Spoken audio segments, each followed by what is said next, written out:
வணக்கம். ஒரு தசாப்தத்திற்கு முன்பு இந்திய அரசால் ஒரு கொண்டாட்டமாக அறிவிக்கப்பட்ட ஒரு முன்முயற்சியாகும் மேக் இன் இந்தியா திட்டம். முதலாம் நரேந்திர மோடி அரசாங்கத்தின் பெருமைமிக்க திட்டம். இப்போது மேக் இன் இந்தியா திட்டம் அதன் 10ஆம் ஆண்டில் நுழையும் நிலையில் அந்த திட்டத்தின் சாதனைகள் மற்றும் பலவீனங்களை எல்லாம் ஆராய்ந்து அது வெற்றிகரமான ஒரு திட்டமாக அமைந்துள்ளதா அல்லது தோல்வியா என்று இந்த காணொளியில் பார்க்கலாம். இந்தியாவை ஒரு உலகளாவிய உற்பத்தி மையமாக மாற்றும் நோக்கத்துடன் செப்டம்பர் 2014 முதலாம் நரேந்திர மோடி அரசாங்கத்தால் தொடங்கப்பட்ட முதன்மை திட்டமாகும் இந்த மேக் இன் இந்தியா திட்டம். பெயர் குறிப்பிடுவது போல் உலகளாவிய உற்பத்தியாளர்களை இந்தியாவில் உற்பத்தி செய்ய ஊக்குவிக்கும் திட்டமாகும் இந்த மேக் இன் இந்தியா திட்டம் என்பது.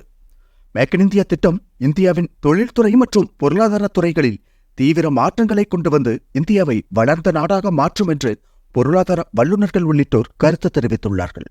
பல்வேறு தயாரிப்புகளை வடிவமைக்கவும், உற்பத்தி செய்யவும், ஏற்றுமதி செய்யவும், உள்நாட்டு மற்றும் வெளிநாட்டு நிறுவனங்கள் ஒன்றுக்கொன்று ஒத்துழைத்து முன்னேற்றமடையவும் ஒரு வலுவான சுற்றுச்சூழல் அமைப்பை இந்த திட்டத்தின் மூலம் இந்தியா உருவாக்குகிறது.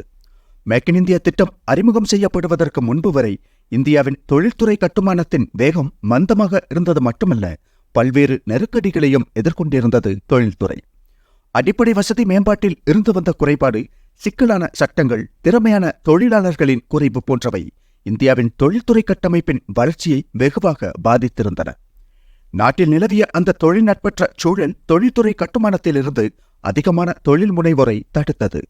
அது மட்டுமல்லாமல் வெளிநாட்டு உற்பத்தி நிறுவனங்களையும் இந்தியாவில் முதலீடு செய்வதில் இருந்து ஓரளவிற்கு தடுத்தது.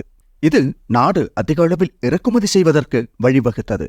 எலக்ட்ரானிக்ஸ் பொருட்கள் முதல் பாதுகாப்பு தேவைகள் வரை இந்தியா மற்ற நாடுகளை சார்ந்தே இருந்தது. அது நாட்டை மிகப்பெரிய ட்ரேட் டெபிசிட், அதாவது வர்த்தக பற்றாக்குறைக்கு இட்டு சென்றது. ஏற்றுமதி செய்யும் பொருட்களின் மொத்த மதிப்பை விட இறக்குமதி செய்யும் பொருட்களின் மொத்த மதிப்பு அதிகமாகும் நிலையைத்தான் வர்த்தக பற்றாக்குறை என்று சொல்கிறோம். இது நாட்டின் நாணயத்தின் பரிவர்த்தனை மதிப்பை குறைத்து பணவீக்கத்திற்கு வழிவகுக்கவும் செய்யும். பாதுகாப்புத்துறை தேவைகளுக்கு கூட இவ்வாறு மற்ற நாடுகளை அதிகப்படியாக சார்ந்திருக்க வேண்டிய நிலை இருந்தது. அது நாட்டின் பொருளாதார அமைப்பை மட்டுமல்ல, இந்தியாவின் வெளியுறவு கொள்கைகளையும் பாதித்தது. இந்த பிரச்சனைகளுக்கெல்லாம் ஒரு தீர்வாகத்தான் மேக் இன் இந்தியா திட்டத்தை அரசு கொண்டு வந்தது. இந்த மேக் இன் இந்தியா திட்டம் முக்கியமாக 3 பகுதிகளில் கவனம் செலுத்துகிறது. உட்கட்டமைப்பு மேம்பாடு, தொழில்துறையில் வெளிநாட்டு முதலீட்டை ஈர்ப்பது மற்றும் தொழிலாளர்களின் திறன்களை மேம்படுத்துவது போன்றவையாகும் அவை. போக்குவரத்து மற்றும் சரக்கு போக்குவரத்துக்கான விரிவான ரயில், சாலை நெட்வொர்க்குகளின் மேம்பாடு, துறைமுகங்களின் மேம்பாடு மற்றும் அதிகரித்து வரும் எரிசக்தி தேவையை கையாள்வதற்காக புதிய மின் உற்பத்தி நிலையங்களை நிர்மாணித்தல் ஆகியவை உறுதிப்படுத்தப்படுகின்றன.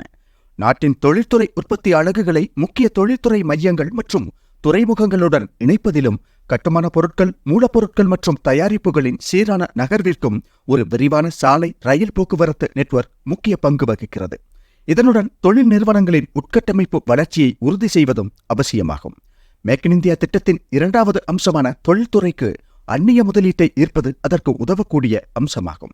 இது நாட்டின் தொழில்துறையில் வெளிநாட்டு, உள்நாட்டு முதலீடுகளை வரவேற்பதற்காக முதலீடு தொடர்பான நடைமுறைகளை தாராளமாக்குதல், வரிச்சலுகைகளை வழங்குதல், தொழில்துறை உற்பத்தி மற்றும் வர்த்தகத்தை எளிதாக்குவதற்கு சிறப்பு பொருளாதார மண்டலங்களை உருவாக்குவதையும் நோக்கமாக கொண்டுள்ளது. தொழிலாளர்களின் திறன் மேம்பாடு, தொழில்துறை வளர்ச்சியை நிறைவு செய்யும் முக்கிய காரணியாக பணியாளர்களின் திறன் மேம்பாடு உள்ளது. ஒவ்வொரு தொழில்துறைக்கும் ஏற்ற வகையில் நாட்டின் தொழிலாளர்களுக்கு பயிற்சி அளிப்பதை இது நோக்கமாக கொண்டுள்ளது. தொழில்துறை வளர்ச்சியில் முதலீடு செய்வது போலவே திறமையான பணியாளர்கள் கிடைப்பதும் முக்கியமாகும். இந்தியாவின் பாரம்பரிய தொழில்துறை ஆற்றல் மையங்களாக உள்ளன ஜவுளி தொழிலும் ஆட்டோமொபைல் தொழிலும். ஆனால் இவை தவிர அதிக வளர்ச்சி விகிதத்தை கொண்ட மருந்து, மின்னணுவியல் துறையும் சேர்த்து 25 முக்கிய தொழில்துறைகளை மேம்படுத்த அரசு முயற்சித்து வருகிறது. அவற்றில் core industries, automobile and capital goods, IT and pharmaceutical, defence, renewable energy ஆகியவை அடங்கும். இப்போது மேக் இன் இந்தியா திட்டத்தின் நோக்கங்களும் இதுவரையிலான சாதனைகளும் என்னவென்று பார்க்கலாம். முதலில் அந்நிய முதலீடு அதிகரிப்பு. பொருளாதார நிபுணர்களின் கூற்றுப்படி கடந்த 10 ஆண்டுகளில் இந்தியாவின் அந்நிய முதலீடு அபரிமிதமாக அதிகரித்துள்ளது. 2014-24 காலகட்டம் நாட்டின் அந்நிய முதலீட்டின் பொற்காலமாக கருதப்படுகிறது. கடந்த 10 ஆண்டு காலத்தில் நாட்டிற்குள் வரும் அந்நிய முதலீடு 2 மடங்காக அதிகரித்துள்ளதென்று புள்ளி விவரங்கள் தெரிவிக்கின்றன. 2000 முதல் 2024 வரையிலான இந்த 24 ஆண்டு கால அளவில் நாட்டிற்கு வந்த மொத்த அந்நிய நேரடி முதலீடு $990.97 பில்லியன் அமெரிக்க டாலர்களாகும். இதில் 67%, அதாவது 667.410 பில்லியன் அமெரிக்க டாலர்கள் முதலீடு 2014 முதல் 24 வரையிலான 10 ஆண்டு காலத்தில் இந்தியாவிற்குள் வந்துள்ளது. 2014-15 நிதியாண்டில் நாட்டிற்கு வந்த அந்நிய நேரடி முதலீடு 45.14 பில்லியன் அமெரிக்க டாலர்களாக இருந்தது. ஆனால் அடுத்தடுத்த ஆண்டுகளில் அது கூடிக்கொண்டே வந்துள்ளதை காண முடிகிறது.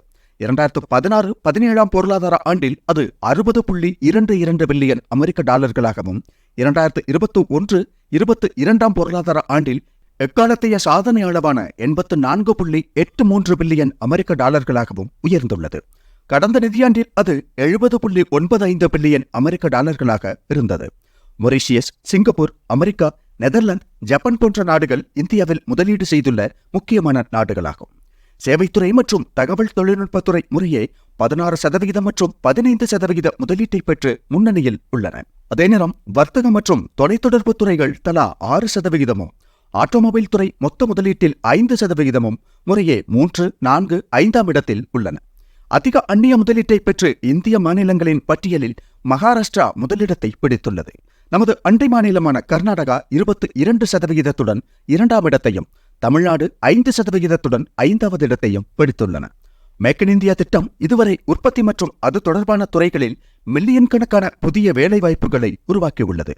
2014 முதல் 19 வரையிலான கால அளவில் நாட்டின் வேலையின்மை விகிதம் கணிசமாக குறைவதற்கு இந்த திட்டம் உதவியுள்ளதென்று புள்ளி விவரங்கள் குறிப்பிடுகின்றன.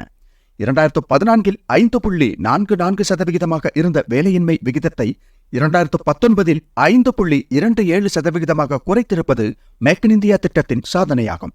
இது நாட்டின் பொருளாதார வளர்ச்சிக்கும் வறுமையை பெருமளவு ஒழிப்பதற்கும் வழிவகுத்துள்ளது. 2015-19 கால அளவில் இந்தியாவில் 37.8% வறுமை குறைப்பை எட்டியுள்ளதாக ஐக்கிய நாடுகளின் புள்ளி விவரங்கள் குறிப்பிடுகின்றன. ஆனால் 2019 கோவிட் தொற்று நோய் உலகின் எல்லா இடங்களிலும் இருந்ததைப் போலவே இந்தியாவின் செல்வ அமைப்பையும் மோசமாக பாதித்தது. அது நாட்டின் வேலையின்மை விகிதம் 8% உயர காரணமானது. இருப்பினும் நாட்டின் வேலையின்மை விகிதம் 2024 8% இருந்து 6.57% குறைந்துள்ளது. மேக் இன் இந்தியா திட்டமானது ஆட்டோமொபைல், மருந்து பொருட்கள், எலக்ட்ரானிக்ஸ் போன்ற பல துறைகளில் இந்தியாவின் ஏற்றுமதியை வளரச் செய்துள்ளது. 2014-22 காலகட்டத்தில் இந்தியாவின் ஏற்றுமதி 41% வளர்ச்சி விகிதத்தை எட்டியுள்ளதாக மதிப்பீடுகள் குறிப்பிடுகின்றன. 2022ஆம் ஆண்டில் இந்தியாவின் உலகளாவிய வர்த்தகம் 778.55 பில்லியன் டாலர்களை எட்டியுள்ளதாக உலக வங்கியின் சமீபத்திய மதிப்பீடுகள் தெரிவிக்கின்றன. இது இந்தியாவின் மொத்த ஜிடிபியில் 22.8% என்று அந்த கணக்குகள் கூறுகின்றன. மேக் இன் இந்தியா திட்டம் உலக சந்தையில் நாட்டின் நிலையை வலுப்படுத்த உதவியுள்ளது என்பதை இதிலிருந்து புரிந்து கொள்ள முடியும். 2023 ஏற்றுக்கொள்ளப்பட்ட இந்தியாவின் வெளிநாட்டு வர்த்தக கொள்கை 2023 படி 2030ஆம் ஆண்டில் மொத்த ஏற்றுமதி மதிப்பை 2 டிரில்லியன் அமெரிக்க டாலர்களாக அதிகரிப்பதை இந்தியா இலக்காக கொண்டுள்ளது. மேக் இன் இந்தியா முன்முயற்சியின் மூலம் வெளிநாட்டு நிறுவனங்களுடனான ஒத்துழைப்பு உறுதி செய்யப்பட்டதால் அது தொழில்நுட்பம் மற்றும் அறிவை பரிமாற்றம் செய்வதற்கும் உள்நாட்டுத் துறையில் புதுமைகளை மேம்படுத்துவதற்கும் வழிவகுத்துள்ளது. மேக் இன் இந்தியா திட்டத்தின் மூலம் அமெரிக்காவின் ஏரோ என்ஜின் உற்பத்தியாளரான ஜெனரல் எலக்ட்ரிக் நிறுவனத்துடன் ஒப்பந்தம் செய்து கொண்டு தொழில்நுட்ப பரிமாற்றத்தின் மூலம் GE F414 ஜெட் என்ஜினை இந்தியாவில் தயாரிக்க இந்தியா தயாராகி வருகிறது. அதோடு பிரான்சுடன் இணைந்து புதிய ஜெட் என்ஜின் மற்றும் ஹெலிகாப்டர் என்ஜின்கள் தயாரிக்கவும் தயாராகிறது. இவையெல்லாம் அதற்கான சிறந்த உதாரணங்கள் ஆகும். இந்த பரஸ்பர ஒத்துழைப்பு மற்றும் தொழில்நுட்ப பரிமாற்றம் குறுகிய காலத்திற்குள் நாட்டில் தொழில்நுட்ப முன்னேற்றத்திற்கு வழிவகுக்கும் என்று மதிப்பிடப்படுகிறது. மேக் இன் இந்தியா திட்டம் சில முக்கிய மைல்கற்களை எட்டுவதில் வெற்றி பெற்றுள்ளது என்றாலும் இன்னும் சில சவால்களும் உள்ளன. உட்கட்டமைப்பு மேம்பாட்டில் உள்ள இடையூறுகள், தளர்வான ஒழுங்குமுறை கட்டமைப்புகள் உள்ளிட்ட பல தடைகள் முன்னேற்றத்தை தடுக்கின்றன. உட்கட்டமைப்பு வளர்ச்சியில் நாடு பெரும் முன்னேற்றமடைய முடிந்தாலும் அது இன்னும் முழுமையடையாமல் உள்ளது, அல்லது இன்றும் முன்னேறிக் கொண்டுள்ளது என்று சொல்லலாம். இது இந்திய உற்பத்தியின் செயல்திறன் மற்றும் செலவு போட்டித்தன்மை ஆகியவற்றையும் மோசமாக பாதிக்கிறது. நாட்டில் திறன் மேம்பாட்டு முன்முயற்சிகள் இருந்த போதிலும் தொழிற்சாலைகளின் தேவைகளுக்கும் கிடைக்கக்கூடிய பணியாளர்களுக்கும் இடையிலான இடைவெளி இன்னும் நீடிக்கிறது. நாட்டின் கடுமையான தொழிலாளர் சட்டங்கள் குறைந்தபட்சம் சில முதலீட்டாளர்களால் ஒரு தடையாக காணப்படுகிறது. தொழிலாளர் சட்டங்களில் தொழிலாளர்களின் உரிமைகளை உறுதிப்படுத்துவதோடு ஒழுங்குமுறைகளை நெறிப்படுத்துவதும் அவசியமாகும். மேம்பாடுகள் செய்யப்பட்டுள்ள நிலையிலும் மேலும் தாராளமயமாக்கல் மற்றும் அதிகாரத்துவ செயல்முறைகளை நெறிப்படுத்துவது இந்திய சந்தையை உலகளவில் மிகவும் கவர்ச்சிகரமானதாக மாற்றும். எவ்வாறாயினும் ஜிஎஸ்டி, தொழிலாளர் சட்டங்களில் சீர்திருத்தங்கள் போன்ற அரசாங்கத்தின் முன்முயற்சியான நடவடிக்கைகள் இந்த சவால்களை எதிர்கொள்வதையும் நாட்டில் மிகவும் சாதகமான வணிகச் சூழலை வளர்ப்பதையும் நோக்கமாக கொண்டுள்ளன. இந்தியாவை சுயசார்பு மற்றும் உலகளாவிய போட்டித்தன்மைக்கு இட்டுச் செல்லும் பொருளாதார மாற்றத்திற்கான ஒரு ஊக்கியாக மேக் இன் இந்தியா முன்முயற்சி உருவாகியுள்ளது என்று சந்தேகத்திற்கு இடமின்றி சொல்ல முடியும். இந்தியா அதன் மக்கள் தொகை ரீதியான லாப விகிதம், தொழில்நுட்பம் மற்றும் தொழில் முனைவோர் உணர்வை பயன்படுத்தி உலக அரங்கில் ஒரு உற்பத்தி சக்தியாக வெளிவர தயாராகிறது. இருப்பினும் மேக் இன் இந்தியா திட்டத்தின் முழு திறனையும் வெளிக்கொணரவும், நாட்டில் நிலையான வளர்ச்சியை உறுதி செய்யவும் நிலையான முயற்சிகள், கொள்கை மாற்றங்கள் மற்றும் உட்கட்டமைப்பு மேம்பாட்டில் முதலீடுகள் போன்றவையும் அவசியமாகும்.